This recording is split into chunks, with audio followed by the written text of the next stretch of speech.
नमस्कार। जो लोग अपने करियर की शुरुआत कर रहे हैं उनके सामने एक बहुत कॉमन चैलेंज आता है।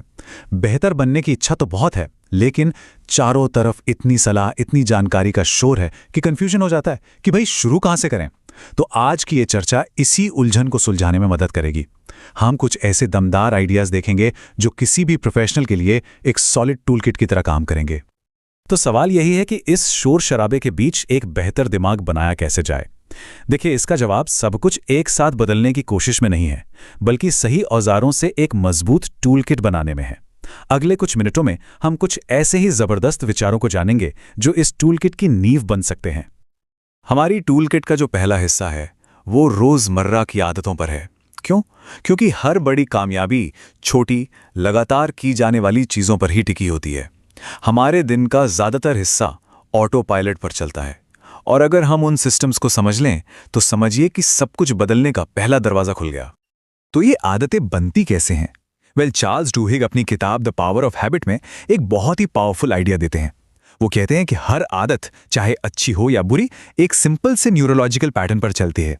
सबसे पहले होता है एक क्यू या संकेत जो उस आदत को ट्रिगर करता है। फिर आता है रूटीन, यानी वो काम जो हम करते हैं, और आखिर में मिलता है एक रिवॉर्ड जो हमारे दिमाग को कहता है हाँ, ये साइकिल फिर से चलाना है। अगर हम इस लूप को समझ गए ना, तो हम इसे अपने हिसाब से बदल भी सकते हैं। तो ठीक है, इस लूप को कंट्रोल कैसे करें? यहां जेम्स क्लियर की किताब एटॉमिक हैबिट्स काम आती है। वो एक प्रैक्टिकल फ्रेमवर्क देते हैं। अच्छी आदत बनाने के 4 नियम हैं।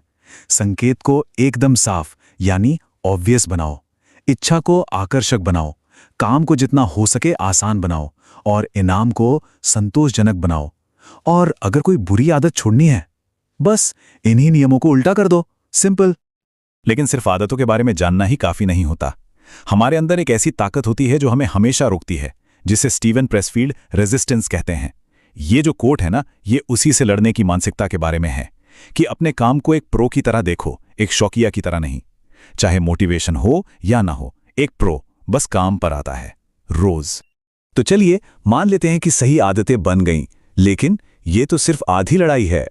असली चुनौती है अपनी एनर्जी को सही जगह पर लगाना।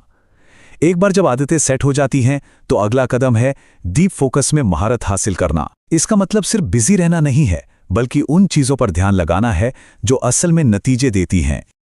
कैल न्यूपोर्ट हमें काम करने के 2 तरीकों के बीच का फर्क समझाते हैं। एक है शैलो वर्क, यानी उथला काम, जैसे ईमेल्स, मीटिंग्स। इससे हम बिजी तो महसूस करते हैं, पर ज्यादा वैल्यू क्रिएट नहीं होती। और दूसरा है डीप वर्क, बिना किसी डिस्ट्रैक्शन के मुश्किल चीजों पर पूरी तरह से फोकस करना। आज की दुनिया में यही स्किल सबसे कीमती और सबसे रेयर है। किसी भी प्रोफेशनल का करियर इस बात पर टिका है कि वो कितना डीप वर्क कर पाता है। और जब हम डीप वर्क में होते हैं, तो हम एक बहुत ही कमाल की मेंटल स्टेट में जा सकते हैं, जिसे मिहाई सिक्सेंट-मिहाई फ्लो कहते हैं। ये वो पल होता है जब हम काम में इतने डूब जाते हैं कि समय का पता ही नहीं चलता। ये परफॉर्मेंस और संतुष्टि का पीक लेवल है, जिसे सही माहौल बनाकर हासिल किया जा सकता है। तो सवाल ये है कि इस डीप वर्क और फ्लो के लिए टाइम और एनर्जी बचाएं कैसे? यहां एसेंशियलिज्म का ये नियम एक जबरदस्त फिल्टर की तरह काम करता है।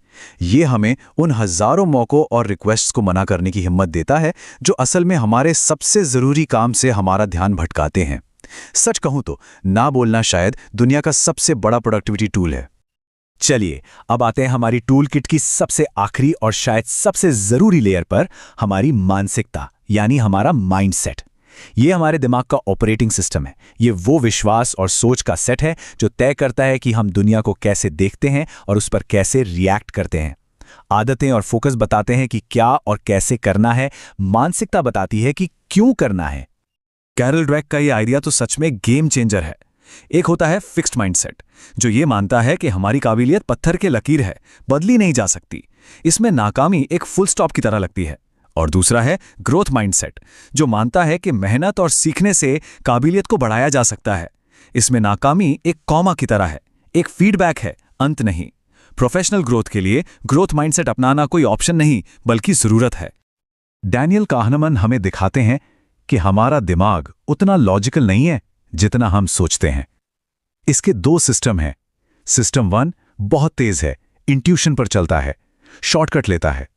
और सिस्टम 2 धीमा है, सोच समझकर, विश्लेषण करके फैसले लेता है। ये जानना कि कौन सा सिस्टम कब एक्टिव है, हमें बेहतर फैसले लेने और आम गलतियों से बचने में मदद करता है। और ये माइंडसेट की असली ताकत को दिखाता है। विक्टर फ्रैंकल, जो खुद एक होलोकॉस्ट सर्वाइवर थे, हमें सिखाते हैं कि सबसे मुश्किल हालात में भी हमारे पास अपनी प्रतिक्रिया चुनने की आज़ादी हमेशा होती है। हम अपने अनुभवों में एक मकसद ढूंढ सकते हैं। मुश्किलों से लड़ने और आगे बढ़ने का इससे बड़ा कोई सोर्स नहीं है। तो हमने काफी कुछ कवर कर लिया है, लेकिन याद रखिए, जानकारी का कोई फायदा नहीं जब तक उसे इस्तेमाल न किया जाए। तो चलिए अब थ्योरी से एक्शन की तरफ बढ़ते हैं। लक्ष्य है कि आज ही कुछ प्रैक्टिकल किया जाए। एक छोटा सा कदम ही काफी है। यहाँ 3 बहुत ही सिंपल लेकिन पावरफुल ऑप्शन है। हर सेक्शन से एक। सब कुछ एक साथ करने की कोशिश नहीं करनी है। बस एक चुनिए जो सबसे ज्यादा जरूरी लगे। या तो अपनी किसी एक आदत के लूप को कागज पर बनाइए, या अपने कैलेंडर में 1 घंटे का फोकस टाइम ब्लॉक कीजिए, या फिर बस अपने किसी एक नेगेटिव विचार को पकड़कर उसे ग्रोथ माइंडसेट वाली भाषा में बदल दीजिए। तो बस आज के लिए इतना ही। अब सवाल यह है कि इन सभी आइडियाज में से कौन सा टूल सबसे पहले इस्तेमाल करना चाहेंगे। याद रखिए, ये टूल किट तभी पावरफुल है जब इसका इस्तेमाल किया जाए। आज ही कोई एक टूल चुनिए और देखिए कि आपकी सोच और काम में क्या फर्क आता है।